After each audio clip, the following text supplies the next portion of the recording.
and good afternoon, everyone. And for this topic, I will discuss with you what is the business plan, what it is all about, what must be included in the business plan, and how you're going to write this. Okay, so and to start with, I will define first what is a business plan. So, according to Sherto, or Sherto, I mean, a business plan is an entrepreneur's blueprint towards success, in which it is the drawing of what is the business all about towards the success. What is the goal? What are the goals? What are the objectives? Okay, so business plan is a statement of your business goal, the reason you think these goals can be met, and how you're going to achieve them. So it means you really have this plan, no? Yeah, just like what I discussed before. Plan is very essential in the business. That is why kailangan, no, in life, we need to have plans for us to reach our success in life later on. So business plan is a written document prepared by entrepreneur that describes all the relevant external and internal elements involved in starting a new venture. So you're going to document everything. You're going to plan out everything. Okay. So for this, I'll also discuss business plan is a comprehensive document that outlines the company's goal, the strategy, and the financial projections in which, kumbaga, specific siya, what is really your plano towards your business. No? Everything was written there. So that hindi siya mag wrong move or hindi siya malito-lito or malost in times that he or she is doing his business. Okay? So it provides detailed descriptions of the business, including the products or the services, the target market, the competitive landscape, and marketing and sales strategies that and also includes the financial sections that forecast revenues, expenses, cash flows, as well as funding requests if the business is seeking an investment. Okay, so a business plan will address the three C's. So tatlo ka C, the concept, the customer, and the capital. The concept is, what is your concept about this business? What is your product? What is your service? How you're going to how you're going to or what would be the different, no, from similar products or services that you're going to offer. How you're going to offer these businesses. That's the concept. Dapat may concept. Kaya may theme ba? Sa mga birthday party, there is a theme of your party. No? Another C is the customer who will be buying your product or services and why. No? Who will be your target customers. And then for the last C is the capital, which is very important. No, how will you locate the initial money of your business will need, and what will be your cost, and what kind of profit can you expect? So that's the three C: the concept, the customers, and the capital. So we will proceed to the different components of the business plan. First, we have number one. Again, we have the SWOT analysis. The SWOT, the business evaluations or methods that draws its name from the four areas of its evaluations. You are going to see the strength.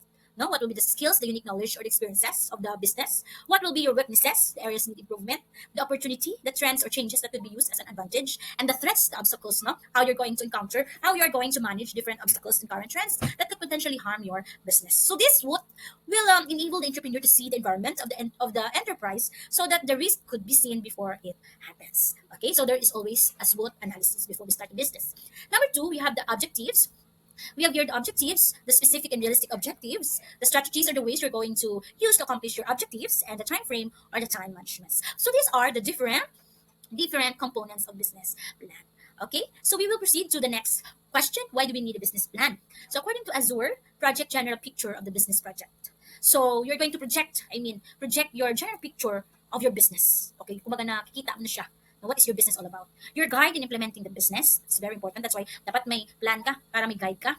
And then your major inputs to investment decisions or major expenditures, reference or your guide policy formulations and development, guide for operational matters, the reference for bank loans or financial purposes, and determine estimates or detailed technical and financial requirements, and overall guide of an entrepreneur. That is why it's very important na may ara kang gid nga plan para nga every time you want to see what will be the updates, what will be the next, no? What you're going to do next, may guide ka.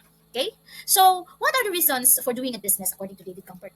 So, for David, we do business because we want to sell yourself as a business. You want to obtain bank financing, arrange strategic alliance, obtain large contracts, attack key employees, complete mergers and acquisitions, and motivate and focus on management team. So, according to David Comfort, these are the reasons to do business in a very big companies na niya. Okay, so we will proceed to the next steps in business planning. First, you need to evaluate your resources and interest. The resources of the community. Do you have the necessary funds? No, pilang mo nga capital. Do you have the skills or management experience? Okay, just like in Shokudu, may ara siya funds because Ryan, no, nahang halin siya sa abroad. And so, ang iyang number dito is more on skills niya is into doing this food preparations and everything. Kaya sa muna nga career or muna ang iyang forte, muna ang iyang tapusan. And so, he establishes business according to the skills and his experience. Analyze your market, know the demands of the product. May demands ba lang mga taos for that certain products, for the food na ginabuligya.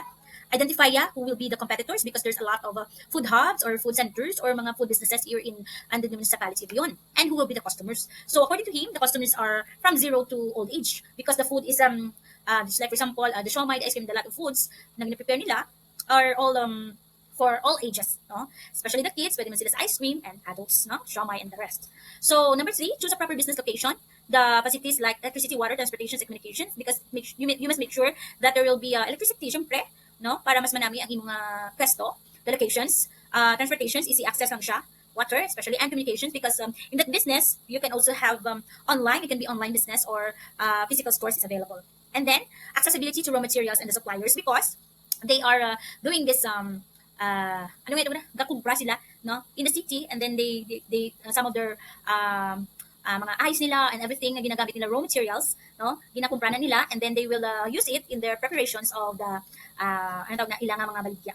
So you're going to prepare also in number 4 a financial plan, because you're going to first identify your objectives and how much money do you need, and how you're going to spend it, and what will be your expenses, okay, in the preparations of your business. And then number 5, you're going to prepare a production plan, product designs and quality, whether to buy or rent a product, equipment, inventory control, and also schedule of production. So when sila magdaha or mag-prepare sa ilang mga products. Okay, and then for number 6, we have preparations of organizational plan, the types of business organizations, the requirements of business organizations, officers and employees, their duties and responsibilities. Syempre, you need to ano ganina, accomplish first all the requirements in the business, no, permits and everything. And then you're going also to if you have employees, you need to give them proper instructions of what will be their duties and responsibilities in your business, so that nga hindi sila magsasanda, hindi sila magbantayan ng isang obra, they know what duties assigned to them. Okay, and then the last one, you're going to prepare a plan management or management plan. What will be your goal, your objectives, your strategies, business policies, and program for social responsibility. So that is the 7 steps in the business planning. So we have here the sample of a standard business plan in which the business parts has parts of the business plans will be the idea. This will cover your idea about the type of business you're going to venture, the opportunity and the market analysis, the descriptions of the market, the size, the trends, the characteristics and its growth rates. We also have financial strategies, the financial data, the sales and expenses, the financing required by the business. We also have organizational structures, the legal structures, the tax and the relevant government regulations, the business management, focus on the productions, the distributions and operations, purchasing and inventory, and the plan for growth. So the plans to grow the business, the challenges that may encounter along the way as they go through this business. Okay, so this is a sample of standard business plan. So what are the importance of the business planning? So because you have your plan in your business, you will eliminate the risk. Okay, even though you are a risk taker in this business venture, but because you are having a good plan, you will avoid risk, eliminate, minimize the cost of productions, and also detect the weaknesses of the business operations. No, so ma-learn ka nga, this strategy is not effective in my business, so I will change it. No, you will have another plan A, plan B, C, D, di ba? Siya. Okay, so we have here the financial capital requirements. So first, we have fixed capital, the money needed to purchase your fixed assets or capital goods. That is what we call capital or fixed capital. Acquisitions of the machineries, the buildings, and the fixed assets. So fixed na siya nga that you need in your business. The working capital is the funds to support your day-to-day operation. So ang gamit mo nga kwarta for the day-to-day operations is the working capital. The fixed capital is ang building itself, hindi mo store, the machines you're going to use for your businesses. Sample lang gaubas ang iyang ice cream, or mga kung mga bayot, yung mga mannequins and everything, so that's a fixed capital. And the working capital is the one that ginapalibot ya every time nga gasulo ng kwarta, libot yan naman muna ng capital. That's the working capital. The growth capital is the funds needed to expand or diversity, in which kung nakasave na siya extra and gusto niya mag-expand another branch, so he can use the growth capital. Okay, so there are only 3 sources or capital or financial capital requirements. So the sources of capital may be formal or informal, and the owner's equity and other sources. So first, we have formal or informal sources. Funds for organizations, institutions duly authorized by the government is the formal sources. And the sources other than the formal sources mandated by the law, like for example, the family members or the suppliers, is what we call informal sources. And the owner's equity in a corporation, the contributions of the owner to the capital of the business is what we call the owner's equity. Okay, his or her contributions to the capital of the business. So the long-term borrowings, when we say long-term borrowings, there is a mortgage, a form of fund generation, they pledge designated property as security or collateral for the loan. So kumbaga, hinimo yun nga isa ka collateral ang iya nga, for example, iya nga kalupaan, no? Na para maka ano siya sa iyang fund for his business. And then when we say bonds, forms of indebtedness of the issuing company that promises a fixed amount of interest to the bondholders upon maturity. So that is what we call capital bonds. Ang natawag nila. And then the long-term commercial papers are documents issued by the large companies with credible track records. That is a long-term commercial papers. So when we say long-term, may alam kita short-term creditors. So we have commercial banks, merchandise suppliers, credit card companies, commercial banks, mga credit lines, mga merchandise suppliers, credit cards, pwede kita da, capital equipments, leasing companies, receivable factors, and deferral or payables in general. So these are short-term creditors, no? Nga pwede mga credits nila nga ginahatag, may mga credit limits man na siya. For example, nila nga credit limit is 10,000, then sa sige-sige mo kagamit sang amo na, nagataas man na siya ang mga credit limit. Like for example, sa mga credit cards, no? So kay good payers ka and then you keep on using that credit card, ang imong credit limit nagataas na siya. Tataas as the years goes by. So other sources of capital, we can have lending investors, government institutions, non-government or NGOs, political sources. We can have also friends and relatives, purchase order financing, and employees. And the last one is the assurers. Okay. So other sources na natin sa capital na kasaliin pwede kita ka borrow money, lending companies no for us to use as our capital. Okay? So for government requirements, we have business registrations. We are registering it to the DTI, Department of Trade and Industry, Mayor's Office or LGU or local government unit. We have the business permit or the licenses. We have also the barangay permit, the BAR for our TIN numbers for our business. We also have the registrations needed for our employees for their SSS, security system, social security system. We have the PhilHealth and pag-ibig for our employees, no? Kay required na siya ng government. And also set for corporations and partnerships. Dapat tanan ng mga corporations or partnerships must be registered to SEC. Okay? So other agencies, we have Food and Drug Administrations for mga manufacturers ng mga drugs, cosmetics, and other food products. National Food Authority, the traders and processors of rice, corn, and flour. We also have FRB for land transportation services. Siyempre, kaya nga, kung sa business natin may service kita, so dapat ma-register na siya sa FRB. We also have Bangko Sentral ng Pilipinas, Bureau of Fisheries and Aquatic Resources, and the Philippine Coconut Authority. So, malapit na tayo matapos. We have here the sampled outline of our business plan. Okay? So, we have the introductions of your page, the introductory page, the name or address of your business, the name and address of your principals, nature of business, what is your business all about, the statements of the financing needed, statement of confidentiality report, and also we have number 2, your executive summary of your business. Number 3, industry analysis, your future outlook and trends of your business, your analysis competitors, your market segmentations, and industry forecast. So we have also descriptions of the venture, what will be your product, the services, the size of your business, your equipment and personnel's background of entrepreneurs. And then the back production plan, the manufacturing processes, physical plant, machinery and equipment, names of suppliers of raw materials. O, diba? So may mga ganun. And then number 6, the marketing plan.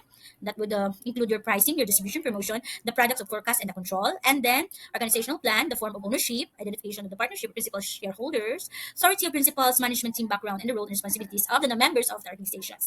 And then the last 3, we have the assessment of the risk, evaluate the weaknesses of your business, the new technologies, the contingency plan, your financial plan, the pro forma income statement, the cash flow, the pro forma balance sheets, break-even analysis, sources of applications of funds. And the last one are the appendices, the letter, the market research data, the list of contracts, and the price list of the suppliers. So these will be the format, the sample-only format of your business plan. So whatever is applicable in your business na i-propose will be included in your business plan. If it's not applicable, then you will just don't mind it. It will not be included in your outline. Okay? So that is our business plan topic. Hope that you understand this topic, and I hope you will have your business plan, no, according to what kind of business you're going to venture later in your group activities, and as you after graduations, no, if you want to venture any business. So hope that this topic helps a lot for you to go on with what business you're going to take or to work out, no, after college. Okay, so that will be all for this topic. Thank you so much for listening, and God bless everyone. So please subscribe to my channel.